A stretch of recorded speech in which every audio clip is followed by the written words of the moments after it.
So welcome again. This is the third class of pedagogy, and yesterday we were doing the schools of psychology.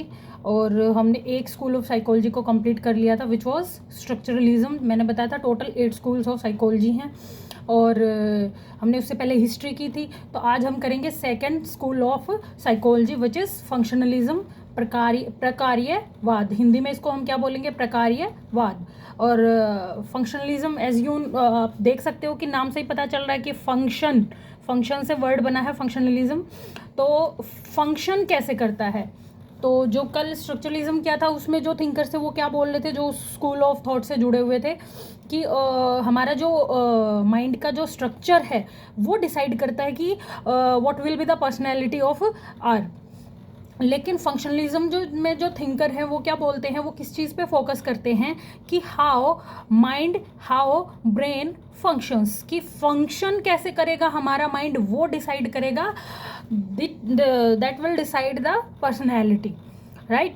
तो इसके जो father हैं वो हैं William James, जिसको क्या बोलते हैं हम? फादर ऑफ अमेरिकन साइकोलॉजी भी बोलते हैं, और ये फंक्शनलिज्म स्कूल ऑफ थॉट से ही जुड़े हुए हैं. तो फादर ऑफ अमेरिकन साइकोलॉजी है. 1890 में इन्होंने एक बुक दी थी, प्रिंसिपल्स ऑफ साइकोलॉजी. ये याद कर लेना आप, विलियम जेम्स. और इन्हीं की एक स्टूडेंट हुई है मैरी विटन कॉल्किंस. तो ये कौन थी? ये स्टूडेंट थी विलियम जेम्स की, और इन्होंने ये क्या थी? 14th president of APA. APA क्या है? अमेरिकन साइकोलॉजी एसोसिएशन, ठीक है. तो ये स्टूडेंट थी उनकी, और ये 14th प्रेसिडेंट बनी थी एपीए की, और फर्स्ट वुमन प्रेसिडेंट. उससे पहले कोई भी वुमन प्रेसिडेंट नहीं बनी थी एपीए की. तो ये आपको याद कर लेना, कई एग्जाम्स में ये पूछा जाता है. तो ये था हमारा second school of psychology. Again I am telling you कि ये जब भी जितने भी थिंकर्स इनसे जुड़े हुए हैं, और भी थिंकर्स हैं जो इस स्कूल ऑफ थॉट से जुड़े हुए हैं, तो वो हम जब भी आगे डिटेल में करेंगे पर्सनालिटी के टॉपिक्स उनमें करेंगे. तो इसके बाद आता है कि थर्ड, देखो नाम से ही पता चल रहा है, अगर आप समझ के करोगे कि स्ट्रक्चरलिज्म फंक्शनलिज्म, तो नाम में ही एक्सप्लेन हो रहा है कि ये बोल क्या रहा है, किसके ऊपर बात कर रहे हैं, ठीक है. तो इन सब स्कूल ऑफ थॉट से अलग अलग थिंकर्स जुड़े हुए थे. इसके बाद आता है थर्ड स्कूल ऑफ साइकोलॉजी, जिसको क्या बोलते हैं हम? Psycho analysis. साइको मतलब अगेन मन, और एनालिसिस मतलब विश्लेषणवाद, कि मन का विश्लेषण करना, मन को पढ़ना, मन को देखना. तो इसके फादर कौन है? फादर से मतलब है ये किसने दिया था ये स्कूल ऑफ साइकोलॉजी? ये दिया था सिगमंड फ्रॉइड ने.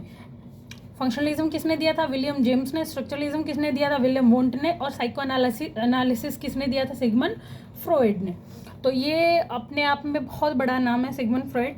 तो इन्होंने क्या बोला था कि मन का विश्लेषण, हमारा मन कैसे काम करता है. जैसे कि 3 स्टेट्स ऑफ माइंड इन्होंने बताया कि हमारा जो माइंड है उसकी 3 स्टेट्स होती हैं. एक ईगो, सुपर ईगो. एक होती है डिज़ायर, कि हम बहुत सारे डिज़ायर्स रखते हैं अपने मन में, बहुत सारे डिज़ायर्स करते हैं, विशेज़ होती हैं. देखा ना लोगों को कि बकेट लिस्ट की ये है मेरी डिज़ायर, ये जाना है, वहाँ जाना है, इतना करना है, ये करना है. तो ये डिज़ायर्स पे बेस्ड है. ईगो होता है रियलिटी, कि मन का एक पार्ट है जो रियलिटी जानता है, एक पार्ट है मन का जो इन पे बेस्ड है कि डिज़ायर करता है, एक है जो रियलिटी को समझता है कि रियलिटी यही है, और एक है सुपर ईगो जो मोरालिटी को बहुत अच्छे से समझता है कि नैतिकता तो ऐसी ही है, अब तू ज़्यादा इतना मत सोच कि तू ख्वाब देख रहा है कि मैं बादलों में घर बना लूँ. तो मोरालिटी, रियलिटी और डिज़ायर, ये 3 स्टेट्स ऑफ माइंड हैं. तो इसमें हम, इसके बाद सिगमंड फ्रॉइड ने क्या दिया? एनालिसिस ऑफ, उन्होंने किस चीज़ की एनालिसिस की? फॉरगेटफुलनेस, कि हम चीज़ें भूल कैसे जाते हैं, हमारा माइंड कैसे भूल जाता है चीज़ों को. इसके बाद क्या बोला उन्होंने? मिस प्रोनाउंसिएशन, कि होता है ना कई बार हम बोल रहे कुछ होते हैं लेकिन मुंह में से निकल कुछ जाता है, तो उसको उसी के लैंग्वेज में सिगमंड फ्रॉइड के नाम पे इसको एक और वर्ड दिया गया है, फ्रॉइडियन स्लिप. कि वो होता है ना कि जुबान फिसल जाना, कि भाई जुबान फिसल गई, मैं कहना ये नहीं चाह रहा था, निकल गया है ऐसा मुंह से. तो एक इस चीज़ पे एनालिसिस किया कि ऐसा क्या होता है, माइंड में क्या चल रहा होता है कि हम ऐसे ये फ्रॉइडियन स्लिप हो जाता है. फिर इसके बाद आता है जॉक्स, कि कैसे जॉक्स क्रैक करते हैं. ड्रीम्स, जो हमारे ड्रीम्स हैं वो क्यों आते हैं, ऐसे आते हैं तो उनकी इंटरप्रिटेशन करते हैं फिर कि भाई हम बताएंगे हमें ये ड्रीम आया तो उसका मतलब क्या हो सकता है, डीप डाउन हमारे माइंड में क्या चल रहा होगा। तो ये सब चीज़ें उन्होंने बताई। फिर इसके बाद इन्होंने एक और कॉन्सेप्ट दिया, Oedipus and Electra complexes, Oedipus और इलेक्ट्रा कॉम्प्लेक्सेस।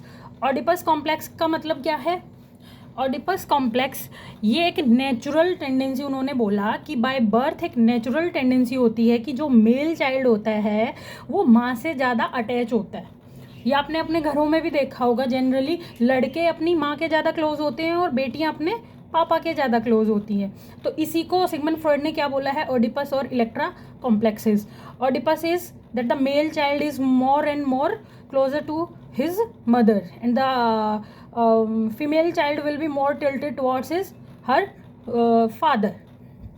तो ये है ओडिपस और इलेक्ट्रा कॉम्प्लेक्सेस। इसके बाद इन्होंने एक और कॉन्सेप्ट दिया सिगमंड फ्रॉइड ने, इरोस और थैनेटोस। इन्होंने क्या बोला कि हर इंसान के अंदर एक लाइफ इंस्टिक्ट होता है, एक डेथ इंस्टिक्ट होता है। कि कई बार इंसान इतना खुश होता है, वो जीना चाहता है ज़िंदगी को, लाइफ को एक्सप्लोर करना चाहता है, ही और she just wants to live the life to the fullest. लेकिन कहीं पे इसी के साथ हमारे में एक नेगेटिव एस्पेक्ट भी होता है लाइफ के लिए, जिसको हम बोलते हैं थैनाटोस, जिसका मीनिंग क्या हुआ, डेथ इंस्टिक्ट। की हम सुसाइडल टेंडेंसी भी रखते हैं हमारे अंदर, कभी कभी हम इतना डीप डाउन, और देखा भी है लोगों ने, आपने अच्छे से देखते हो अपने आसपास सुसाइड भी करते हैं लोग। तो ये कौन सी इंस्टिक्ट है, थैनाटोस, ये भी कहीं ना कहीं डीप डाउन हमारे माइंड में होती है। तो इसी कॉन्सेप्ट को दिया है सिगमंड फ्रॉइड ने। फिर इसके बाद इन्होंने दिया है एक डिफेंस मैकेनिज्म कि we defend ourselves at each step.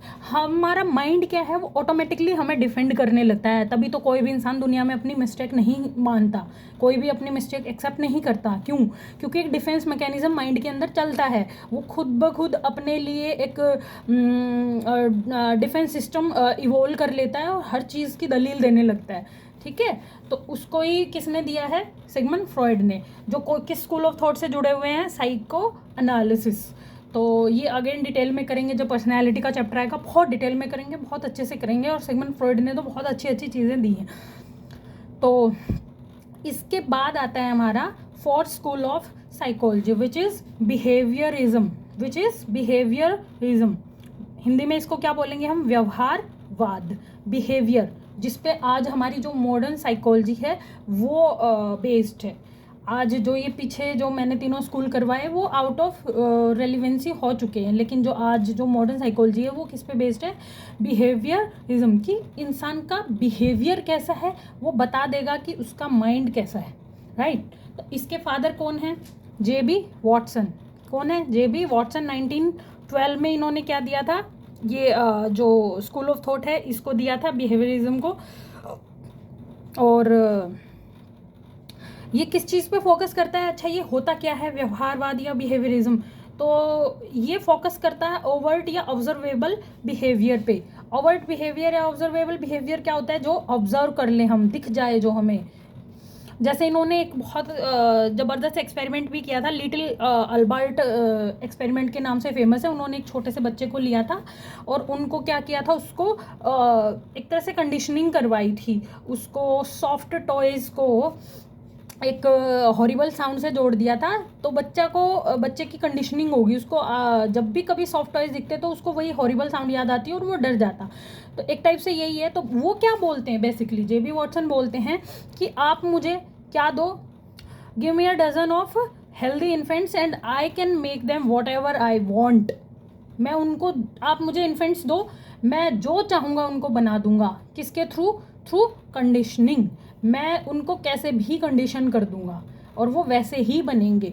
तो ये कौन बोलते हैं, जे.बी. वॉटसन। और ये कौन से स्कूल ऑफ थॉट से जुड़े हुए हैं, बिहेवियरिज्म। तो ये इन्होंने बोला।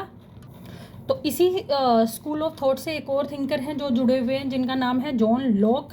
और ये भी सेम बात बोलते हैं कि बिहेवियरिज्म, या इन्होंने एक बहुत अच्छी थियरी दी है, या बहुत फेमस स्टेटमेंट बोल दो आप।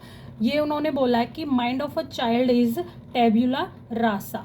अच्छा, जॉन लॉक मैं पढ़ा रही हूँ, ये DSSB के एग्जाम्स में भी आया है। और इन्होंने ये जो स्टेटमेंट बोली है ये भी सीधी उठा के कई बार कई एग्जाम्स में पूछ लेता है कि टेबुला रासा ये स्टेटमेंट किसने बोली है। Mind of a child is tabula rasa. अच्छा, ये एक जर्मन वर्ड है जिसका मीनिंग क्या है कि टेबुला मतलब ब्लैंक और रासा मतलब स्लेट, कि बच्चा क्या है, एक एम्प्टी वेसल बोल दो या ब्लैंक स्लेट बोल दो, कि बच्चा एक खाली स्लेट है और आप जो चाहो वो लिख सकते हो और वही उसकी पर्सनैलिटी बन जाएगा, वही उसके बिहेवियर में शो हो जाएगा। तो ये वो बोलते हैं कौन, जॉन लॉक। और इन्हीं को एक और चीज़ बोला गया है फादर ऑफ एम्पेरिसिज्म। एम्पेरिसिज्म का मतलब क्या होता है, अनुभववाद, कि एक्सपीरियंस के बेसिस पे काम कर रहे थे। उन्होंने बोला ना, बच्चे को जैसे एक्सपीरियंस दोगे वो वैसे ही रिफ्लेक्ट करेगा, कि वो ब्लैंक स्लेट आप जैसा भी उसके अंदर फीड कर दो वो रिफ्लेक्शन वही आएगी उसकी पर्सनैलिटी से। तो ये फादर ऑफ एम्पेरिसिज्म, ये एक यूपी टेट के एग्जाम में क्वेश्चन एक बार पूछा गया था, तो ये याद रखना आप, जॉन लॉक है। और ये कौन से स्कूल ऑफ थॉट से जुड़े हुए हैं, बिहेवियरिज्म, ठीक है, तो रिलेटेड टू बिहेवियरिज्म। और this is the fourth school of psychology. Tomorrow we will do the next 3 school of psychology. Till then, bye bye, thank you.